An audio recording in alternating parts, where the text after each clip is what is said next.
O que se bebe em dia de festa pode-se beber no dia a dia? E que ligações gastronómicas se podem fazer com o que temos no copo? Aprenda e prove com a Escola do Gosto, a Academia de Literacia Alimentar do Público. Aulas únicas com especialistas. Entre como amador e saia um pouco mais conhecedor. Não perca a próxima aula, a 18 de novembro, no Porto.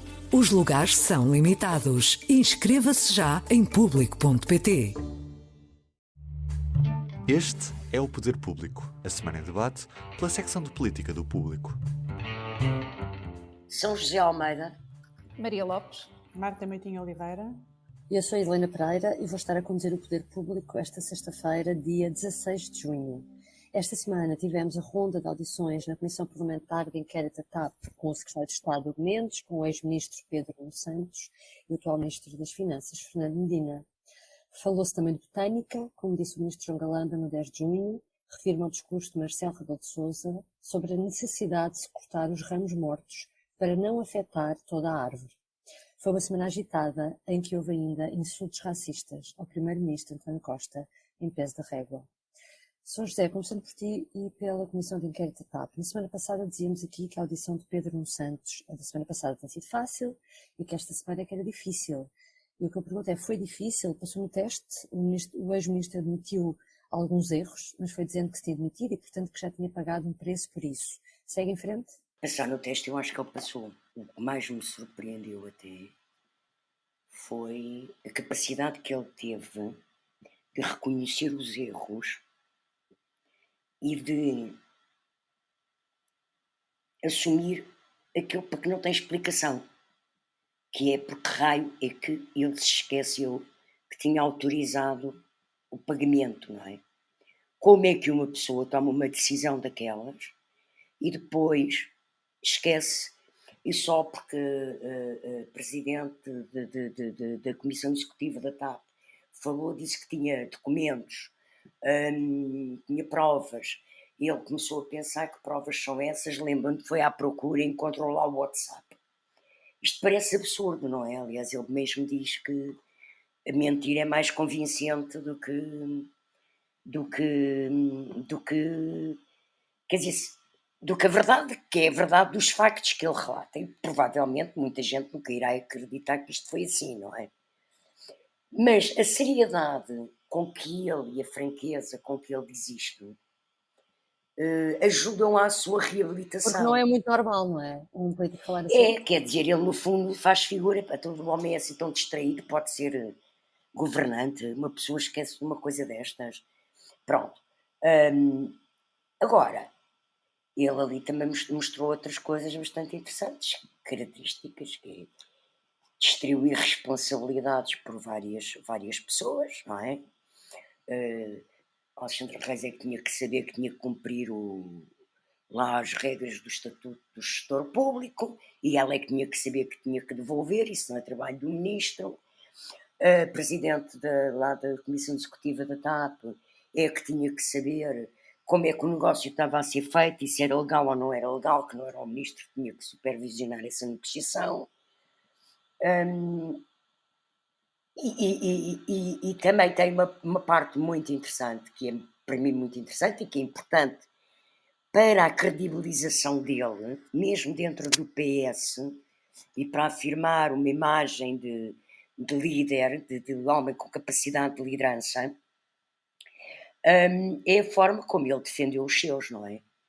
A forma como ele se referiu a Hugo Mendes e como ele se referiu a Frederico Pinheiro, e nesse sentido é positivo. Também foi positivo para ele, em termos de PS, a forma como ele não hostilizou o Primeiro-Ministro, disse que continuavam a ter uma boa relação, tinha sempre sentido solidariedade do Primeiro-Ministro, até diz que não queria comentar a privatização da TAP, mas elogia a solução encontrada com o atual presidente dos dois órgãos, não é? Do Luís Rodrigues. Portanto, eu acho que ele saiu bem. Agora, até que ponto, ou seja, ele não está já reabilitado, mas eu penso que isto pode ser um início de uma reabilitação, de um novo caminho que ele vai fazer, e portanto reproduzindo o que muita gente já disse, quem pensou que Pedro Nuno Santos estava politicamente morto, nós aqui assim por acaso nunca o afirmámos, mas quem pensou isso pode ter-se enganado redondamente. Já tivemos mais perto de pensar do que agora, é verdade. É.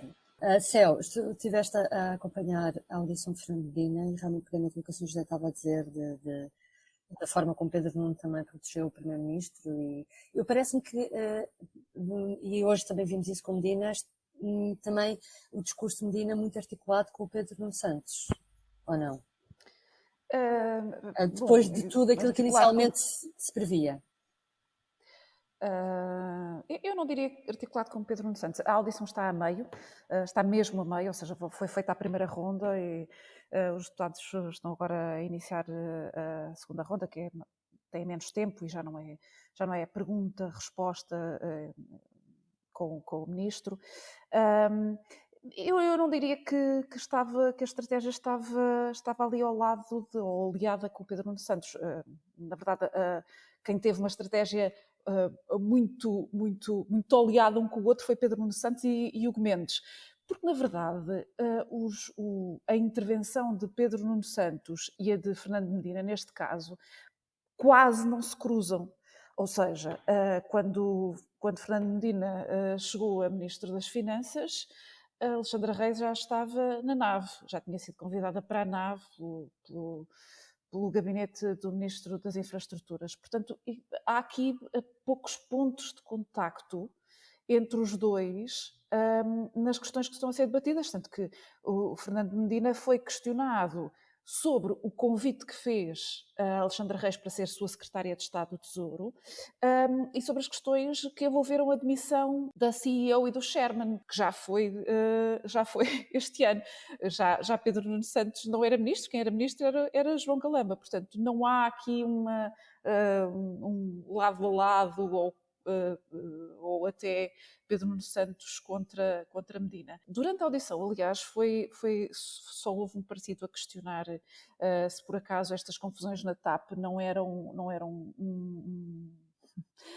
os danos colaterais da guerra à liderança do PS, que foi na verdade o Chega, e isso levou a que fosse feita uma pergunta a Fernando Medina sobre como é que é a sua relação pessoal com Pedro Nuno Santos, pessoal e política, aliás, e a resposta que ele deu foi, na verdade, uma resposta da sua relação profissional, que diz que não tem nada, foi sempre uma relação absolutamente cordial, sempre trabalharam em prol de um interesse comum, muito convergentes e etc. E, portanto, foi isso que ele disse. Não houve sequer atritos aqui identificados entre os dois. Portanto, eu volto ao princípio da minha resposta. Eu acho que ao aliado mesmo estiveram Pedro Nuno Santos e o seu secretário de Estado, que foi havido na quarta-feira. Aliás, ele foi questionado sobre quando é que tinha sido a última vez que tinha falado com o seu ex-ministro e ele próprio disse ontem. Portanto, não se identifica aqui nem campo de batalha, nem passeio pelo parque entre Pedro Nuno Santos e Fernando Medina. Marta, ao fim destas horas todas, eu não sei se a gente somar as horas, quantas horas serão, mas mesmo muitas de audições, qual é o balanço que é possível fazer e em que ponto é que estamos? Chegamos ao fim e falta só o relatório. Olha, eu por acaso já somei as horas, ainda não tinha incluído, porque somei-as antes do Medina falar, mas somadas todas as horas de audições já dava mais de 7 dias seguidos a ouvir pessoas falar sobre isto. Meu Deus. É verdade. Em que ponto é que nós estamos?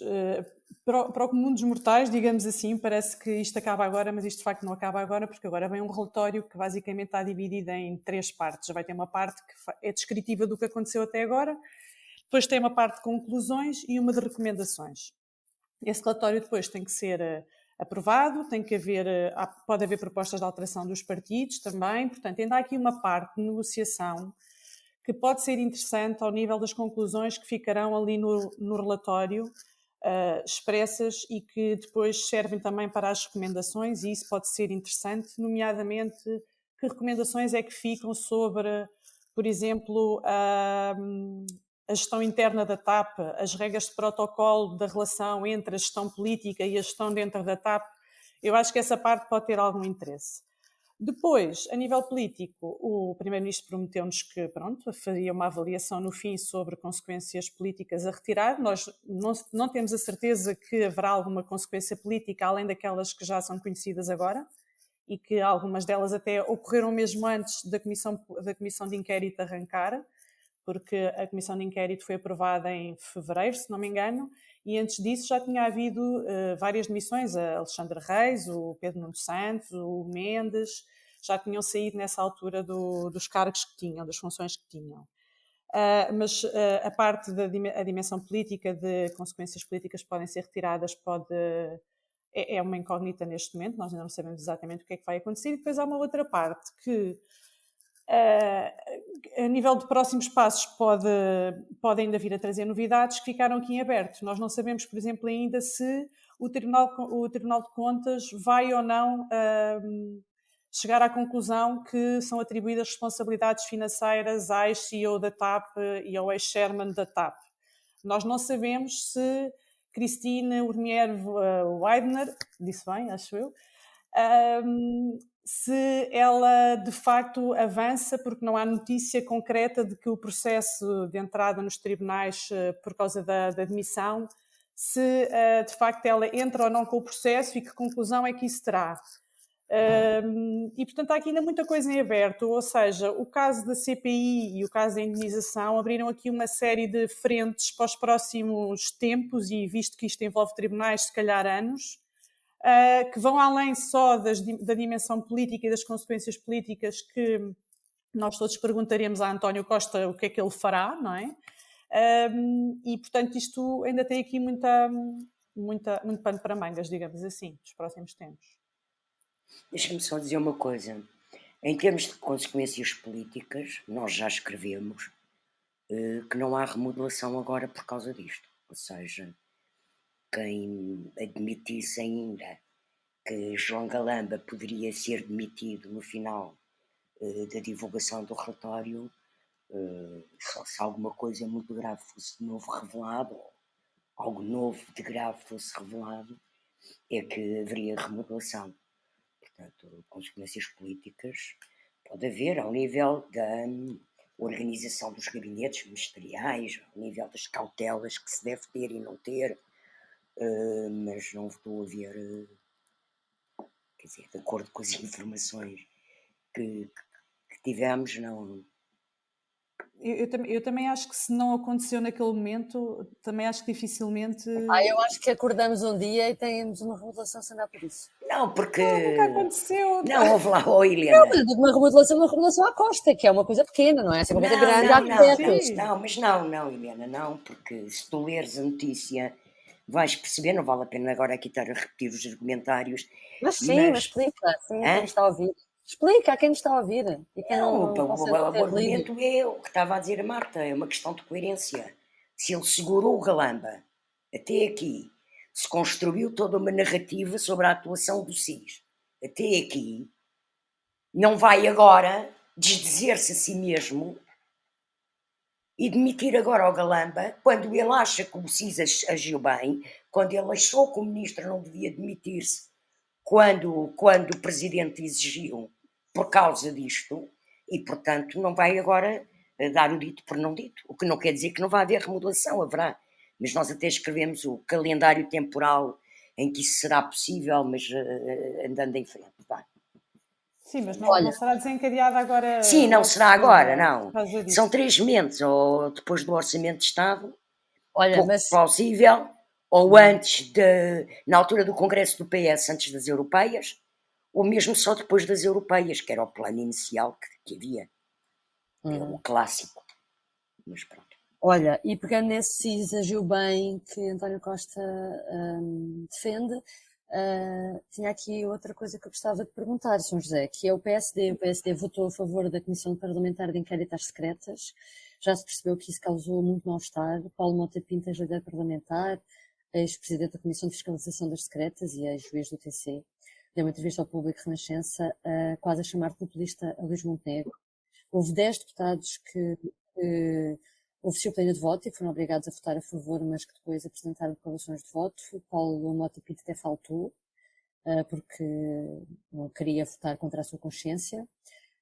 Falta sentido de Estado ao PSD, como dizia o próprio Mota Pinto. Eu acho que Paulo Mota Pinto tem toda a razão. Aliás, Paulo Mota Pinto é uma pessoa com noção de Estado. Já desempenhou funções de Estado com mais relevância que o Luís Montenegro. Desempenhou a mesma, líder parlamentar, mas como tu disseste, desempenhou funções de Estado com relevância. E é uma pessoa de bom senso.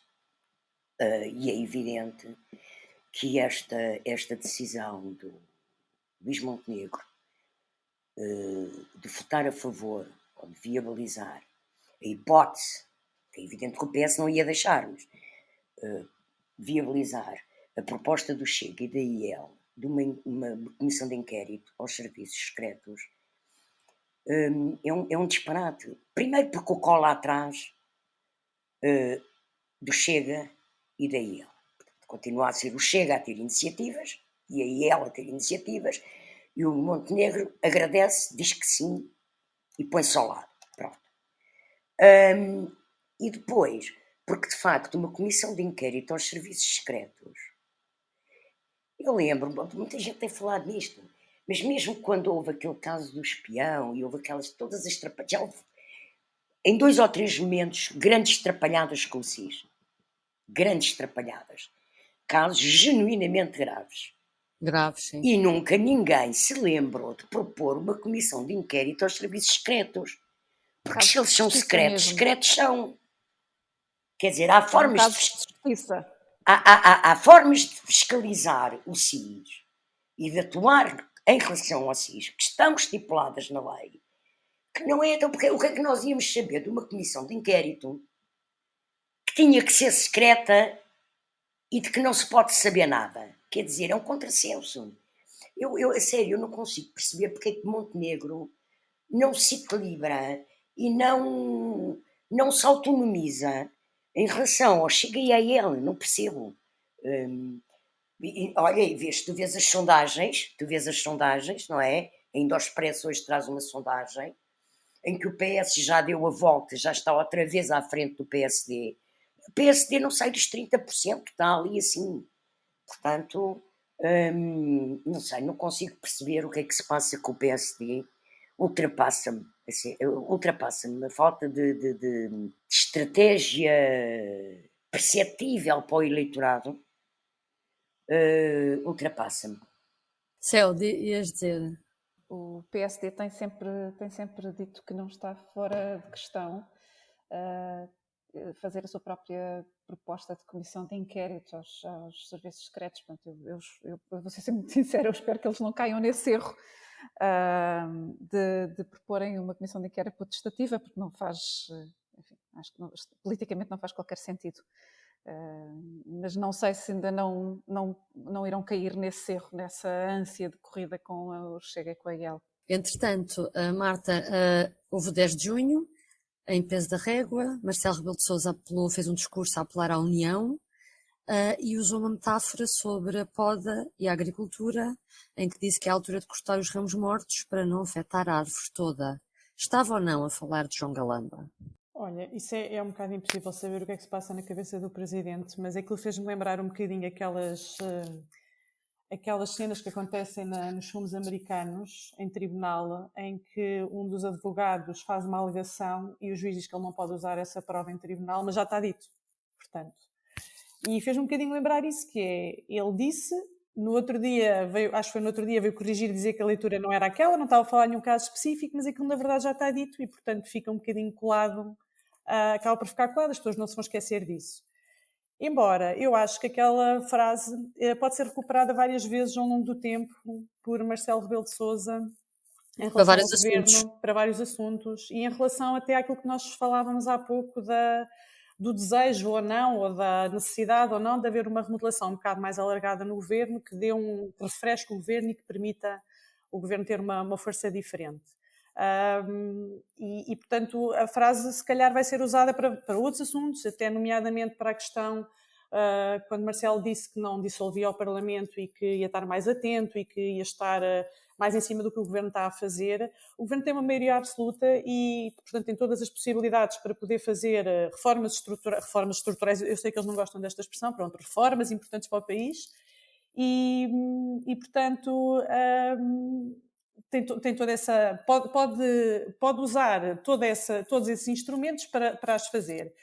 E limpar, por exemplo, a nível de reformas, limpar tudo aquilo que são constrangimentos para o país é permitir que a árvore cresça, é limpar ramos mortos, não é?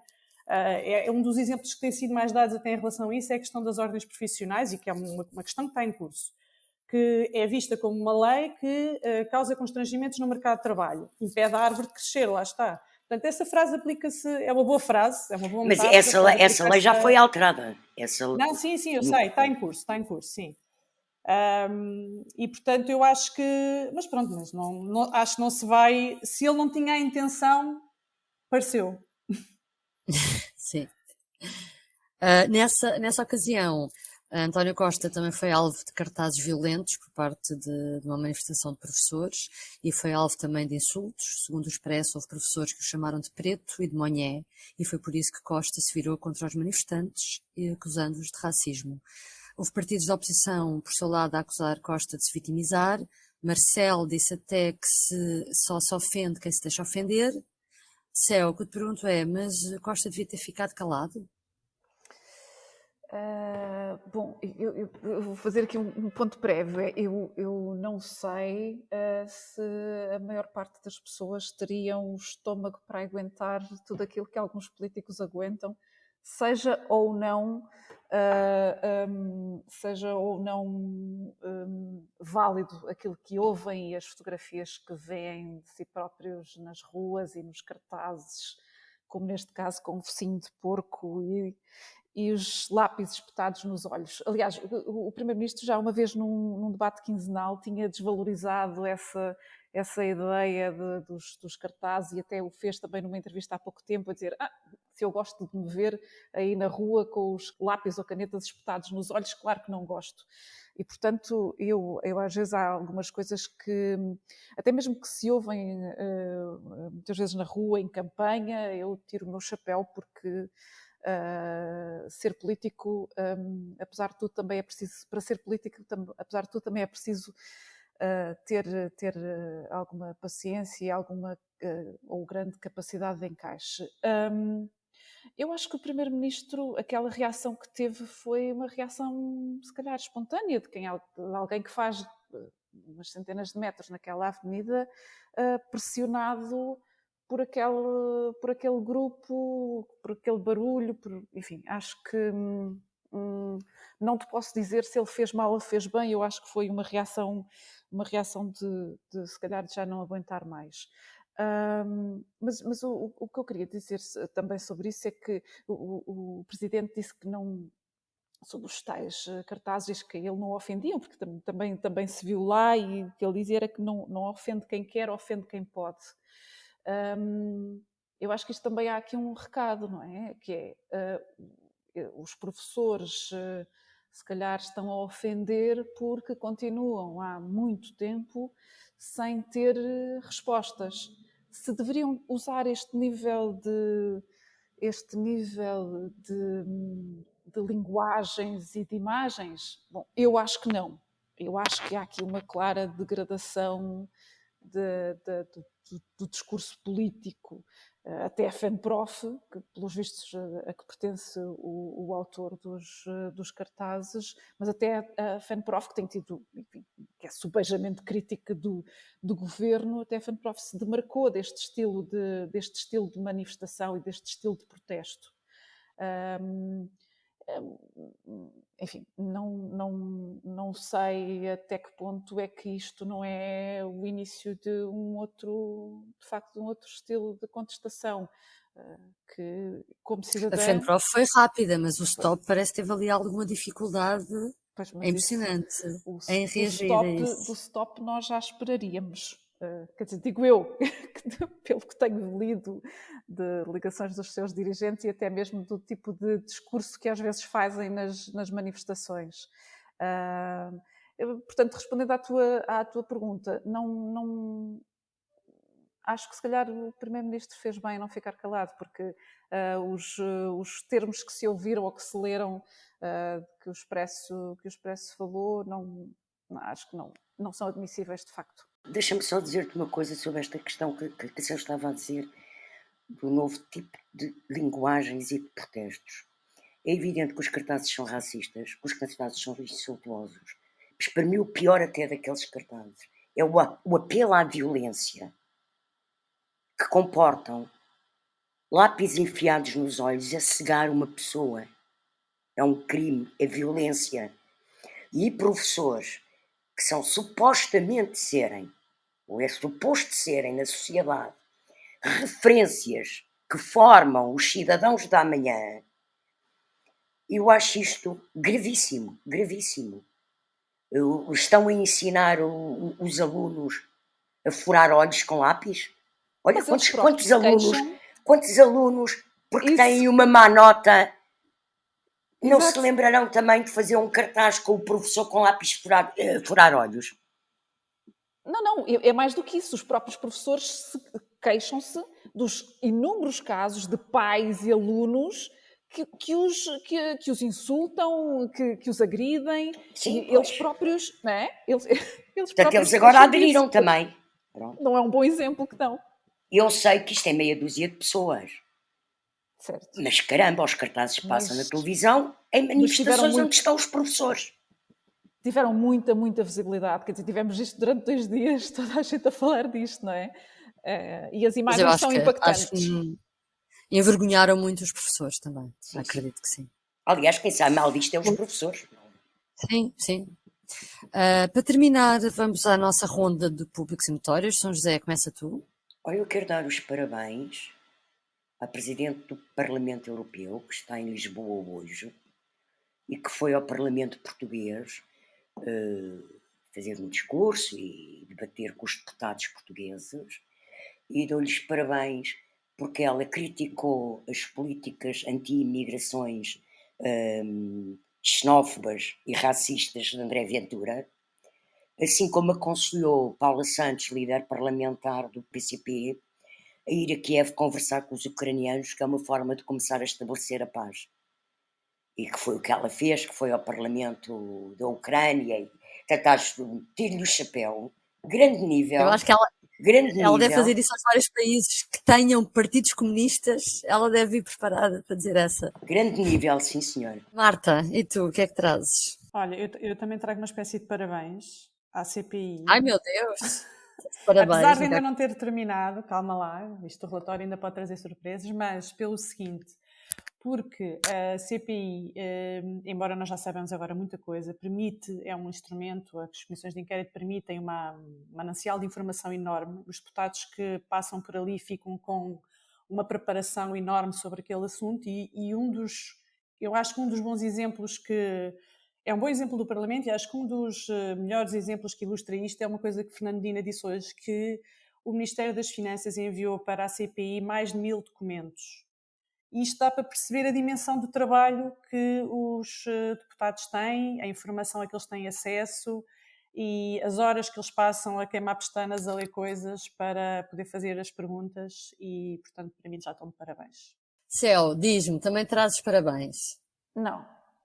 Não. Mas trago a Comissão Parlamentar de Inquérito sobre o Secretário de Estado do Tesouro, que deve ter um problema com telefones, ou telemóveis, na verdade, porque houve um momento de irritação naquelas 7 ou 8 horas em que ele esteve na Comissão Parlamentar de Inquérito, porque lhe perguntaram, como eu disse há bocado, perguntaram qual é que tinha sido a última vez que ele tinha falado com Pedro Nuno Santos, e ele disse, naturalmente, ontem, e a dada altura ele parecia estar a ler qualquer coisa, quando estava a fazer uma pergunta, parecia estar a ler qualquer coisa no telemóvel, e houve alguém que lhe perguntou se ele estava a trocar mensagens com o Pedro Nuno Santos. E ele disse, mas porquê? Agora estou impedido de falar com o Pedro Nuno Santos? Onde é que isso está escrito? Onde é que isso é a regra? E houve uma voz, que eu confesso que não consegui identificar de onde, que disse, enquanto estiver aqui nesta comissão de inquérito, está proibido de falar com o Pedro Nuno Santos. Ora, não é bem assim, não é? As comissões de inquérito têm poderes parajudiciais, mas ainda não estão propriamente capacitadas para proibir que as pessoas falem entre si.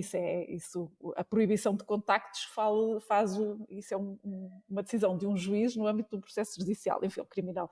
Essa é a primeira interação do Mendes com o telefone. A segunda é de uma história que ele contou, porque já falámos aqui, não é? Toda a gente perdeu a memória e continuamos sem conseguir perceber como é que 2 governantes e uma chefe de gabinete de um governante se esqueceram todos ao mesmo tempo que de facto tinha sido dada autorização para uma indemnização a uma administradora, ainda que Pedro Nuno Santos tenha dito aqui que a TAP era 1% do trabalho que ele tinha no Ministério, que a Alexandra Reis era 0,1% do trabalho que se tinha com a TAP. Dizia eu que o Mendes foi convidado a explicar porque é que não tinha a troca de mensagens que Pedro Nuno Santos também encontrou na sua arqueologia no seu telefone. Então assistimos a mais um momento caricato, que foi o ex-secretário de Estado explicar como é que deu cabo de um telefone numa apresentação em Sines, no Porto de Sines, etc. Tudo para dizer que se levantou da cadeira e a cadeira fechou-se e lá foi o telefone com um problema qualquer no ecrã, etc. Mas, enfim, para dizer que todo este processo da TAP, de facto, os telemóveis têm sido instrumentos fundamentais e, infelizmente, nem sempre a ajudar os protagonistas. Era isto. Ainda não tinha aquela função que permite que desapareça a mensagem em 20 segundos. Essas, se calhar, preferiam que houvesse mesmo. Ainda não havia nessa altura. Eu acho que essas a PJ deve conseguir apanhá-las na mesma.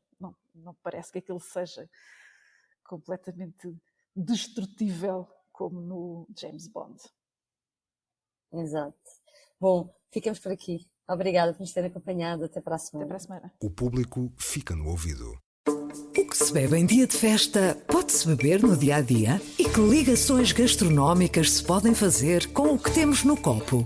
Aprenda e prove com a Escola do Gosto, a Academia de Literacia Alimentar do Público. Aulas únicas com especialistas. Entre como amador e saia um pouco mais conhecedor.